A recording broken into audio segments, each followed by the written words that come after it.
Olá a todos, meu nome é Hélio Dias, presidente do IVPESP, que é o Instituto para a Valorização da Educação e da Pesquisa no Estado de São Paulo. Somos uma entidade de direito privado, sem fins lucrativos, e nosso objetivo é se tornar uma ponte entre a sociedade e o conhecimento. Contamos com membros representativos da sociedade científica, empresarial e universitária. Contamos com um centro de inteligência e especialidades multi-institucional e multidisciplinar, com membros do Brasil e de outros países. Em nosso portal, vocês vão encontrar as nossas principais ações até o momento, que são workshops, encontros temáticos, feiras e informações de interesse da sociedade na área da divulgação científica. Nosso principal objetivo é tornar o conhecimento acessível a todos e contribuir para o aperfeiçoamento das instituições. O IVPESP conta com um certificado de regularidade cadastral de entidades do Estado de São Paulo, o que nos credencia para parcerias com entidades públicas e privadas. Você vai assistir agora a mais um evento organizado pelo IVPESP. Obrigado e boa palestra a todos.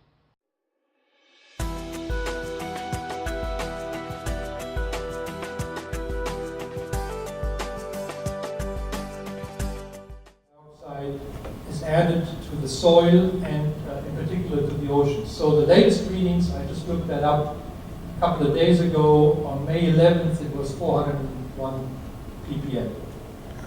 It will dip for the next 2 or 3 years below 400 ppm again in some parts of the time, but then it will move towards 500 ppm. Along with the carbon dioxide, we put more and more air pollutants in the air. So this is a study that just came out last November.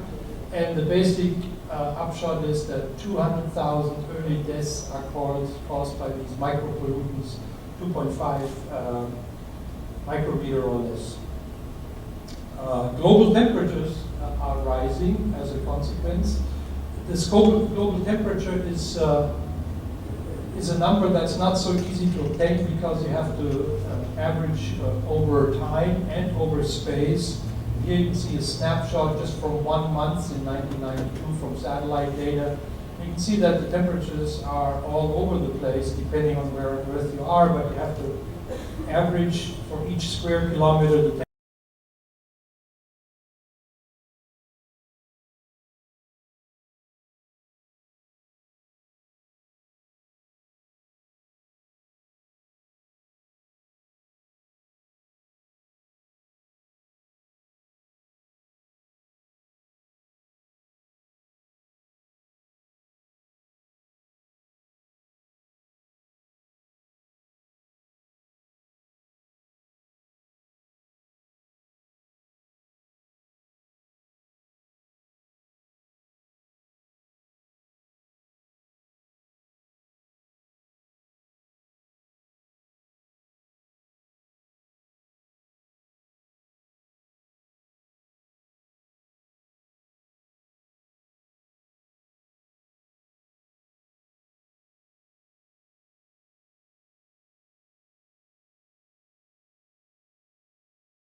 Emission will rise. You can see that for the high emission scenario, by the end of this century, you will have Texas, for example, will have 1/3 of the year every day will reach above body temperature. Sea level will rise. This has received very recent press because of the West Antarctic ice shield that seems to be in decline in a way that's irreversible. You can see these bigger and bigger pieces breaking off. Now, for all the ice that swims on top of the water, that's not a problem, but for the ice that's supported by rock below, that is a huge problem. If all the ice in Greenland would melt, then the sea level would rise by about 7 meters. If the entire Antarctic would melt, then it would be 70 meters or so. If the entire North Pole melts, then you get no sea level rise because the North Pole is not supported by land mass below it. And here are the data of sea level rise, and in this paper from here in Ramsdorf, fitted this to this differential equation and see where it took them. And by the end of this century, the global sea level will be, a meter and a half higher than it is right now. It doesn't sound like such a big deal, 1 meter, but all the weather events that are usually happening are superimposed on the sea level rise, and so large-scale weather events like this Hurricane Sandy here that hit the US last year and that influenced large portions of New York City, all these weather events get amplified by sea level rise. The US Navy has its largest base in Virginia, and I was at a meeting just this past December where the US Navy now is thinking about giving up this naval base because of sea level rise. And when the US Navy does these things, you know that there's a scientific factor because they wouldn't give up a multi-billion-dollar base for nothing. The oceans will get more acidic. For the oceans, we also have data from the last 500,000 years or so, and you can see that pH level is always in a very small band, but it has been falling lately, and the prediction by the end of the century is that the pH level will be reaching 7.8, so it will be a lot more acidic than right now. Coral reefs will suffer, fish populations will suffer. The only thing that seems to be thriving in more and more acidic water are jellyfish. So that looks bad, but I'll show you something that could look even a lot worse. So what I plot here is the data that I have already shown you in blue, which is the carbon dioxide content. Actually, this is just taken from the ice in the South Pole. And I've told you it's between 190 and maybe once it touched 300 ppm there. So this is the scale for the CO2. Now, what is also measured there is the temperature in the air above the ice. So for the last 500,000 years, these two graphs have been tracking each other very, very closely. And I'll just superimpose it better by shifting them up. And you can see there's a very, very good correlation between the two. Now, you can argue that sometimes or often the temperature falls first and then the carbon dioxide level trails. And so some politicians have used this argument to say it's actually the temperature that causes the carbon dioxide, not the other way around. But in the last century, we have shifted all this out of its equilibrium. And now I'll plot up there where we are right now. And so obviously this is a tightly coupled system. Obviously we don't know exactly how it will react, but if it responds linearly, then the global temperature should not just rise by 1 degree or so as it has over the last century, but it should rise by 13 degrees. And you can just speculate how livable São Paulo would be if the temperature is 13 degrees higher every day on average. So that, I think, is the biggest problem. So with the greenhouse gases, I have to admit that many of these feedback loops in the atmosphere are poorly understood. Most climate models, and all that I know, cannot predict, for example, the monsoon season in India, which is a big deal if you live in the Indian subcontinent. So it's not at all assured how Earth's climate will respond with the increase in temperature that we see in the CO2 level that we have produced. So it could be that Earth's climate would respond fairly linearly, it would be that the Earth climate just counterbalances this. We don't know, but there also may be a runaway solution, sort of like what has happened on Venus. And so I'm not a chemist, but if I was a chemist, the number one motto that I would have for chemistry experiments: don't do the experiment if you are the one sitting in the petri dish. And so this is an experiment that we're presently doing that we really should not do. Of course, yesterday's ice storm is this question: how do you explain that, right? And that has been sort of worldwide throughout history. The response for all doubters, this guy doubts that the Earth is round because you can hold his ruler down; it's pretty flat. And this guy in the 17th century doubts that gravity exists because, hey, there's a bird out there. It doesn't fall down. Evolution, this discussion is still going on in the US. And global warming, this is the present discussion. So what do we do with the CO2? How can we get rid of the CO2? And one idea is actually capture the CO2 at the production process and then put it away. And I have worked as a consultant for an oil company, British Petroleum, and we looked at this. And so we studied the feasibility of doing this, and I just want to give you a numerical example how hard this is. So let's say we really had the will and the money to do this, to capture all the CO2 that humans produce in just 1 year, and we could pressurize it and liquefy it, and so then we can make liquid CO2, and we can store it in tank cars like this, and just fill it into a train. And each of these tank cars holds 131,000 liters. And the question is, how long does this train have to be to store 1 year's worth of output? What do you think about this? 10 kilometers, 100, 1,000 kilometers? Well, this train actually would go 65 times around the Earth's equator. It would be 2.7 million kilometers long. That shows you how impossible it is to stop CO2 enrichment of the atmosphere if we want to insist on burning fossil fuels.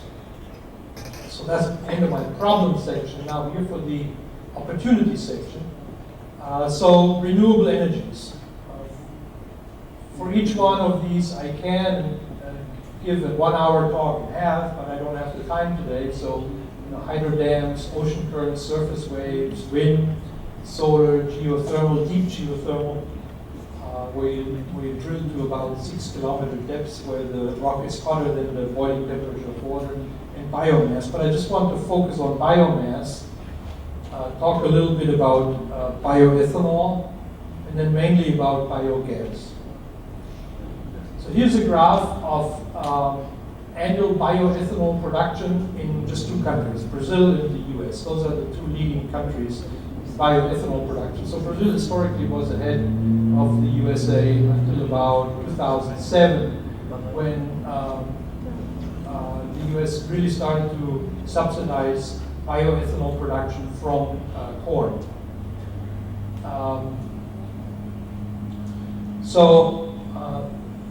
This gentleman, David Pimentel, and his colleague Ted Patzek, they looked into life cycle analysis of bioethanol production from corn, and what they found was actually shocking. They counted how much fossil fuel energy you have to put into bioethanol production and compared it to the energy that you get out in renewable energy. And what they found was that it takes 29% more fossil fuel energy for bioethanol production from corn than what you put in. So this is actually a way to bankrupt yourself very, very quickly. Now there are other numbers that actually make this a positive exercise, but not very positive. They also looked at switchgrass and at wood, and the numbers are worse. Looked at biodiesel from soybeans and sunflowers, and they're also negative. So I'll just give this as a warning. If you don't do this right, you're actually putting more fossil fuel into the production process than what you get out in the end. So in the US, there is a huge effort to not just use the sugars in the corn, but also the cellulosic material to make bioethanol. Now, this can be done, as this little termite shows, because in the hindgut of the termite, there are actually microbes that are able to break down the lignin in the wood. That's why termites can eat your house when it's built out of wood. So that technology has been around for about 300 million years on Earth, but we have just not been able to capture it. And so British Petroleum gave $500 million to the University of Berkeley, Lawrence Berkeley National Lab, University of Illinois, to do exactly this. The US Department of Energy gave $125 million to us at Michigan State and to the University of Wisconsin. But so far, it has not worked. I just gave a similar talk that I give today here at the University of California in Berkeley, and the director of this effort here, the Energy Biosciences Energy Institute, Chris Somerville, told me that he is slowly ready to step away from this idea that this would work. They have worked on this for 7 years now, spent about $350 million, and they're not successful. So let me show you something that is successful.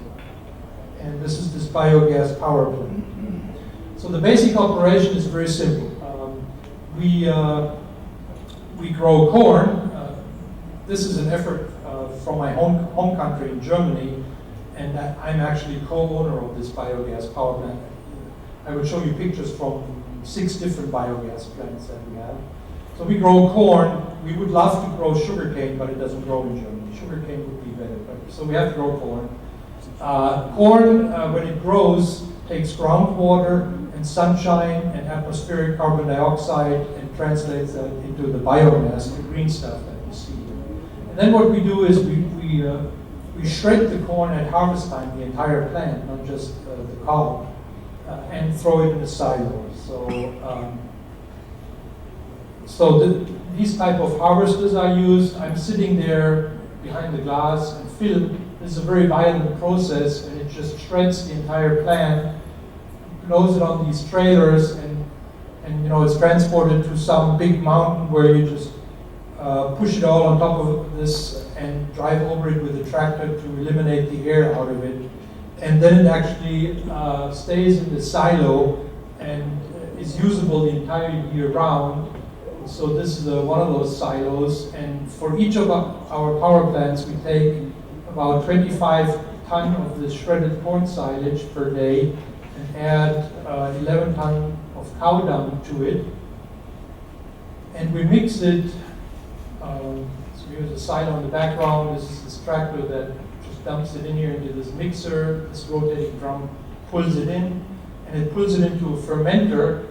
And this is a picture of my brother looking down into the fermenter, and I just held my iPhone there and showed what he can see. And this is the kind of mass that is in there. Oxygen is kept away from it. And so these microbes are basically the same microbes that act in a cow's stomach. And cows produce lots of methane, and due to these microbes, all this bubbling that you see is that.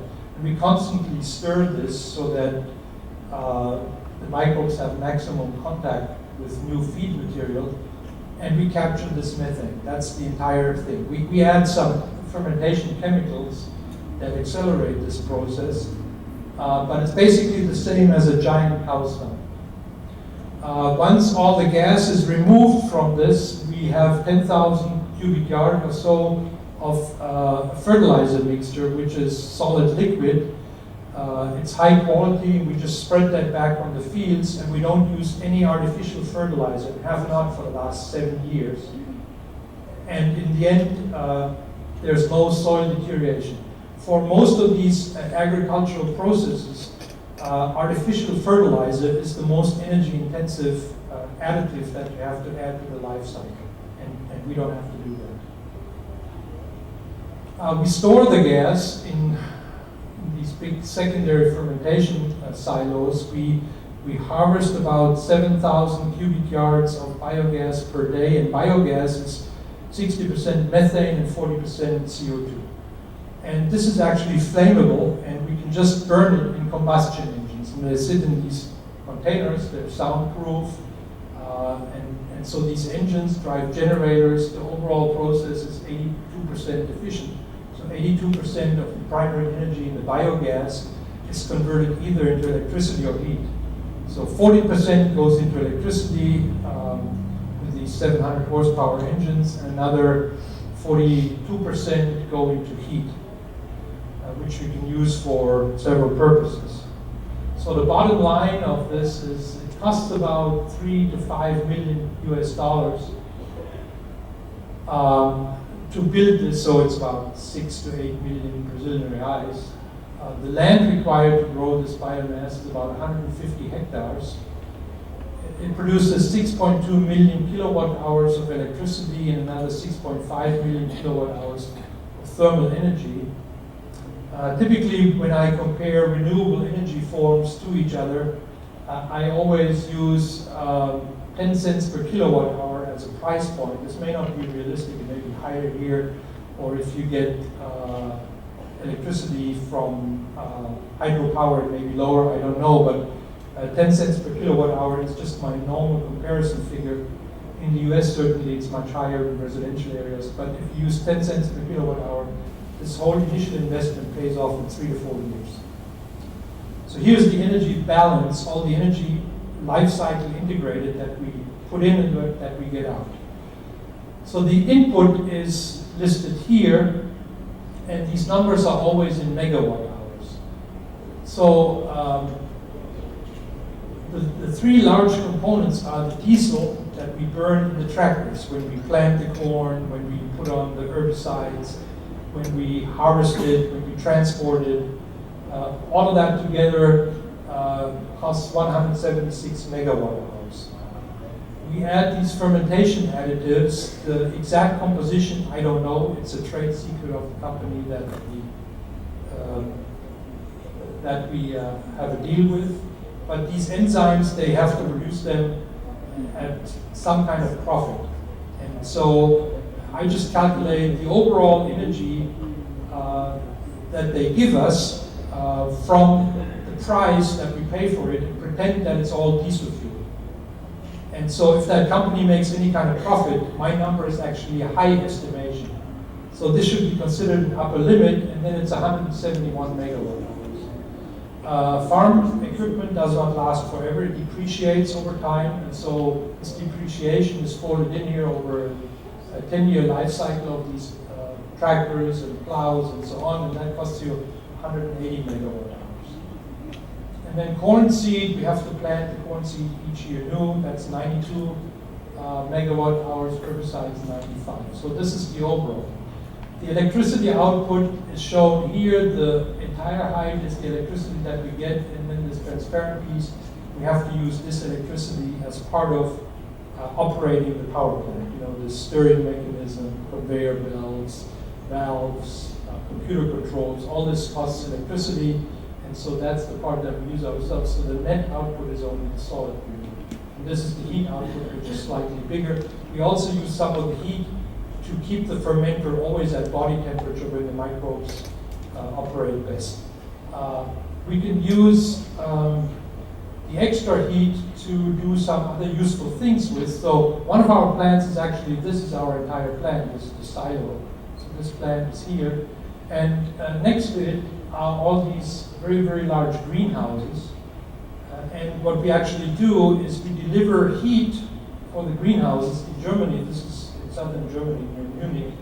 In the winter it gets really cold, below freezing, and so the greenhouses help, but you have to also supply some additional heat for the plants so that they can grow. And we do this only from this little power plant here. So 6 million kilowatt hours of heat can flow into these greenhouses. And we actually give them also a slight enrichment of the CO2 in their atmosphere, because plants really like a 1% atmosphere of CO2. So we enrich it about 20 times higher than the ambient air. And the result is that in these greenhouses, they can produce the earliest strawberries in Germany. So this is a very desirable product in Germany, so we make lots of money with it. So the biggest factor that we need to talk about is the net energy ratio. And the net energy ratio, as I said, is the total energy output of your renewable energy operation divided by the fossil energy input integrated over the life cycle. And so here's from 0 to, well, some high number. And I plot a horizontal line at 1 because you need to be above 1 to have any chance to do something for the planet and also to make this economically profitable without artificial subsidies. So the paper that I already showed you by Pimentel and Patzek is listed here at 0.79, so this is a disaster. There are other industry estimates, and this is a very comprehensive recent study by Liska et al. From the University of Nebraska, and they have looked at many bioethanol power plants from corn, and they found ratios between 1.2 and 2.2, with the majority of them concentrated all around 1.5 or 1.6. So at least this is net energy larger than 1, and so this is a positive result. There is another study out of Argonne National Lab that was just published in 2012, and their number agrees with Liska's number, and it's about 1.6 for bioethanol produced from corn. This is still not a very good result. They also looked at other ways to make bioethanol, sugarcane, and I'm sure Professor Goldenberg will talk more about this. This is 4.5, so this is very good, 3 times better than corn. Slightly better is switchgrass and miscanthus, because these two plants don't have to be planted each year and they don't have to be fertilized. So they are advantageous, at least in this study. And so now I will show you how our number for corn to biogas compares to all of these numbers. And it's actually just about 8 or 7.9. And I've just published this at the end of last year in this journal. And the recommendation would immediately be stop all of the bioethanol production from corn and instead go to biogas, and you're producing a lot more renewable energy. So the energy efficiency of the overall process, we say that the solar constant is 1,400 watt per square meter, but what really arrives at ground level in Germany is only 170 watts, not 1.4 kilowatts. That's the angle of the sun, day and night, clouds, seasons, and so on. So the 150 hectares that we use for each of these plants, the maximum power capture then is 250 megawatts. The present efficiency is the 0.7 megawatts per plant that I said earlier, divided by this number, is only 0.3%. So there's clearly room for improvement, even though this is a typical number for photosynthesis. So we can do research, and we're in the process of this, on better microbes, better energy crops, better conversion processes. But in addition, if one does this in Brazil, you have 2 different advantages. First, your cosine theta, a lot closer to the equator, or on the equator if you want, than Germany. And then there's also a much longer growing season here. In Germany, the growing season starts just about now in May, and in the end of September, you already have to harvest the corn. The rest of the year, there's no plant growth. So here you can see a map of the global sunshine yield, so to say. And Germany is up there. Brazil obviously is down here, much better. Germany is a very cold and dark country in comparison. So this would work much better here than it does in Germany. So transportation fuel. If we were to use our 150 hectares, then we could make 680,000 liters of methanol, of bioethanol, out of this corn yield. but we are producing 2.6 million liters of methane per year. So this is a factor of 3.8 higher, and it turns out that the heat of combustion of methane and of ethanol are just about the same per liter. It's about 2/3 of gasoline.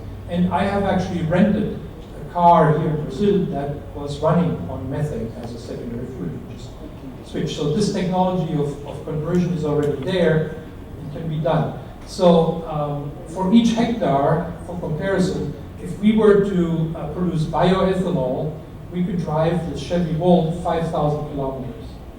If we would capture the methane from the biogas process that I'm talking about and liquefy it, we could drive it 19,000 kilometers. But the Chevy Volt also has an electric engine, so if we just capture the electricity in the process that I discussed, we can actually drive the same car 23,000 kilometers.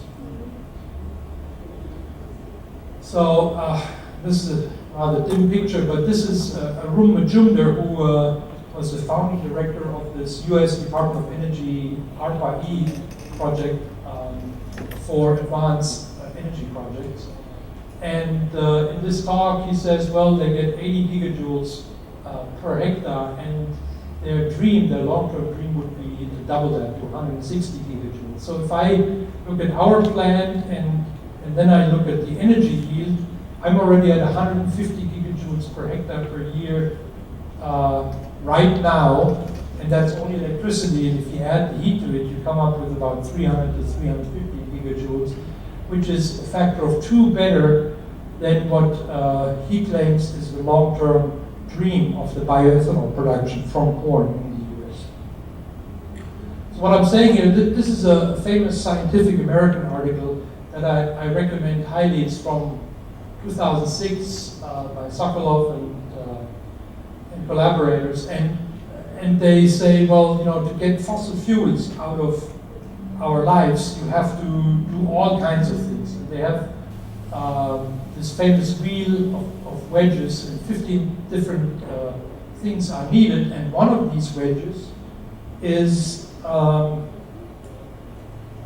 drive 2 billion cars on ethanol using about 1/6 of the world's cropland. So if we do ethanol, if we do biogas instead, so methane, then we can reduce this to 1/20th of the cropland, and that's much better. In the US, currently we're producing about 50 billion liters of ethanol, and if we convert just this US corn yield to biogas reactors, we could make 190 billion liters of methane. That's roughly a $100 billion per year profit that we get from this. One more point, greenhouse gases.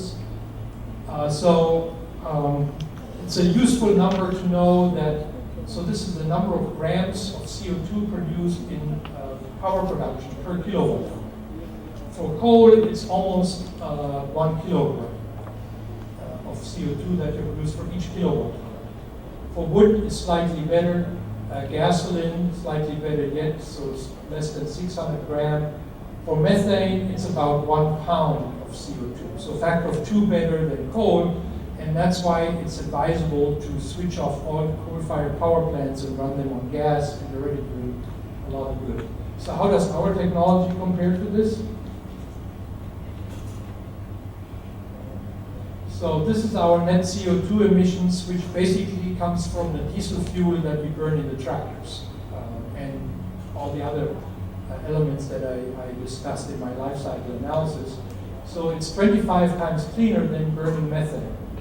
But in addition, remember I said we add this cow dung, and cow dung, if you just see what farmers do with the cow dung, they spread it on the field because it's a good fertilizer, but it contains a lot of methane. And so methane is 25 times to 50 times more powerful as a greenhouse gas than CO2. And we prevent this methane from this cow dung to escape into the atmosphere. So for each ton of methane that I capture from the cow dung, I credit myself 25 tons of CO2. And that then gets me the net efficiency of the power plant, and it's right here. So it's it's a mitigation of over 200 grams of CO2 per kilowatt hour that I produce. There's fairly large error bars on that depend on, among other things, the storage time of the cow dung before it goes into our process or before it would go in the field. At Michigan State University, we just built and finished a new anaerobic digester that uses no energy props at all. It uses instead food from our cafeteria system, so all the food that's prepared and not eaten, all the stuff that's cut off from the food before it's served, and all the remainder that are scrapes off the plates are collected in these yellow tons and then added to the fermenter. In addition, we use substrate from our wastewater treatment plant and from our farms. And so we make electricity or transportation fuel and heat from this. This is only a very small scale operation, about 500 kilowatt or so. In the future, we also want to use a technology that's employed here at this large scale farm in Indiana, where you can clean the biogas and turn it into transportation fuel, as I have already discussed. So one recommendation for Brazil that one could look at, I don't necessarily want to recommend, like I recommend for the US, to switch off all bioethanol production. But the bagasse, that is the leftover from sugar production or bioethanol production, is very valuable in energy content. And one can shred it and add it to biogas reactors of the kinds that I discussed. Instead, currently, it's simply burned. And yes, this is also energy, but you can already see lots of micropollutants come out of the smokestacks. And this incinerator operation is less than half as efficient as this biogas reactor that I discussed.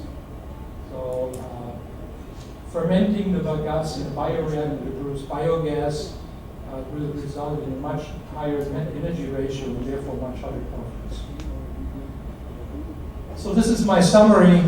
Human-generated CO2 from the burning of fossil fuels has finally managed to have a measurable and noticeable effect on the global climate. This global warming is real and man-made, notwithstanding what happened in the local weather in São Paulo in the last week. The consequences are sea level rise, ocean acidification, and increased air pollution. We cannot seriously suggest to just reduce our energy consumption because that would lead to widespread poverty. So in order to preserve and increase our prosperity, we need to move to renewable energies.